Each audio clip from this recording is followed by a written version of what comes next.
A palavra de Deus em Isaías, capítulo 59, verso 14 e 15, ela diz assim, Isaías 59, verso 14 e 15, diz assim, pelo que o direito se retirou e a justiça se pôs de longe, porque a verdade anda tropeçando pelas praças, e a retidão não pode entrar. Sim, a verdade sumiu. E quem se desvia do mal é tratado como presa. O Senhor viu isso e desaprovou o não haver justiça. Então, em Isaías, a palavra de Deus nos diz que naquela época de Isaías, onde havia possibilidade de invasão de povos estrangeiros a Israel, e Israel também, o povo de Israel estava em pecado, e Isaías é usado por Deus para anunciar isto para Israel, que você vê que o direito se retira, a justiça se põe de longe, a verdade, diz Isaías, andava tropeçando, bêbada pelas praças. A retidão, então, não podia entrar. A verdade sumiu. E quem se desviava do mal era tratado como presa. O Senhor Deus viu isso e desaprovou o não haver justiça. Diante disso tudo, o que a igreja do Senhor Jesus deve fazer? Você deve, então, fugir do mundo, querido irmão e irmã. Fugir do mundo, se esconder. Devemos fazer, então, galeria como o profeta Jonas, que tentou fugir da presença do Senhor, quando Deus lhe deu a missão dele pregar a palavra do Pai, lá em Nínive, capital da Síria, um reino terrível e mau, que era o reino da Síria, e uma das maiores potências daquela época bíblica. Devemos fazer como Jonas, que fugiu? Digo que não. Irmãos, não devemos fazer como Jonas, mas devemos, então, nos posicionar. Posicionar. O cristão, ele tem que se posicionar como luz do mundo, porque ele reflete o Cristo que está no coração dele, e também como sal de uma terra insossa, que é a nossa terra. Em Efésios, capítulo 6, versículo 12, nós observamos quem é o nosso inimigo. Em Efésios 6, verso 12, você observa quem é o nosso inimigo. E o nosso inimigo não são os homens. E quando eu falo homens e mulheres. Não são. Ainda que alguns pensem assim. Não devemos ter raiva, ódio de homens, ainda que possamos ter um entendimento ideológico e que este que está no poder tem um outro tipo de entendimento. Não devemos ter ódio dos homens. O que devemos ter e entender, Efésios 6,12 nos explica muito bem. Quando a Bíblia, o apóstolo Paulo fala à igreja de Éfeso, capítulo 6, versículo 12, Efésios. Diz assim, porque a nossa luta, igreja, não é contra o sangue e a carne. Está vendo? Então, devemos ter raiva e não ódio de ninguém.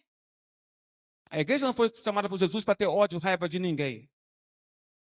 A nossa luta não é contra o sangue e a carne, sim, contra os principados e potestades, contra os dominadores deste mundo tenebroso, contra as forças espirituais do mal nas regiões celestiais.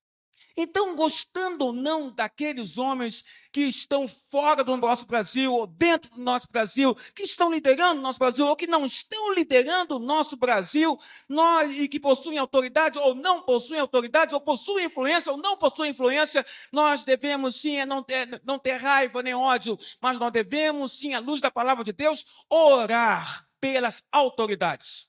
Que a Bíblia fala. Orar. E quando você ora por alguém, você consegue, nessa hora da oração, você não tem que ter ódio, nem vou orar porque eu gosto, ou vou orar porque não gosto. Eu vou orar porque a Bíblia, a palavra de Deus, manda eu orar. E quando você ora pela autoridade, é para que ela, iluminada por Deus, venha beneficiar o povo. E eu sou povo e você é povo.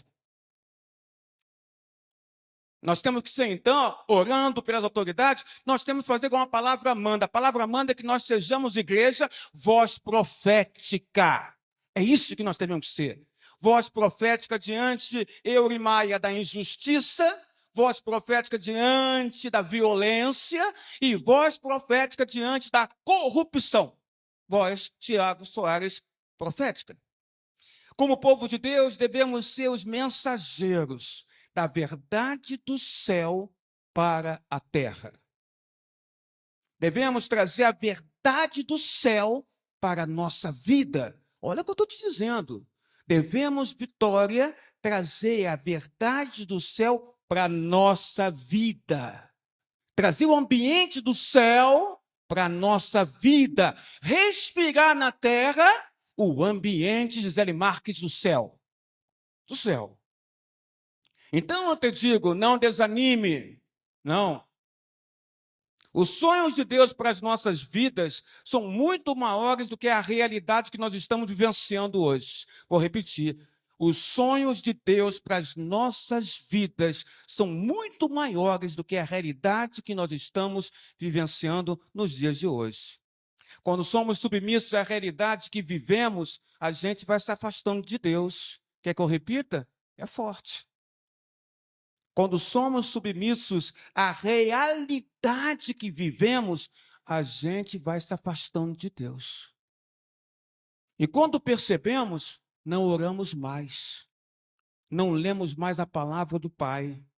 Deixamos de pedir direção a Deus naquilo que fazemos. Deixamos de apreciar a sua presença, a presença do Senhor. E, finalmente, não nos interessamos mais pelas coisas do céu. Temos que ser mensageiros da verdade dos céus para a terra. Temos que parar de procrastinar. Sabe o que é procrastinar? Adiar. Temos que parar de procrastinar, adiar e colocar, sim, Deus em primeiro lugar, presbítero Nilson Fernandes Soares, Deus em primeiro lugar nas nossas vidas. Proteja, meu irmão, minha irmã, meu amigo, minha amiga, proteja a sua mente. Proteja seu coração, proteja seus sentimentos, proteja seu raciocínio, seu pensamento. Não deixe que o pensamento do mundo entre na sua mente. Mantenha a luz do Espírito Santo, a sua mente pura, sentindo e percebendo o ambiente dos céus. A verdade do céu para a terra é que Deus, Ele, Deus, nosso Deus, está olhando para o seu povo. Essa é a verdade do céu para a terra. Deus, nos altos céus, está olhando para a terra, está olhando para o seu povo. Ele não perdeu o controle, não. Ele não foi calado, não. Não perdeu o controle, ele não foi calado, ele é juiz, ele é o legislador. Isaías 33, 22. Ele é o rei, o nosso Deus.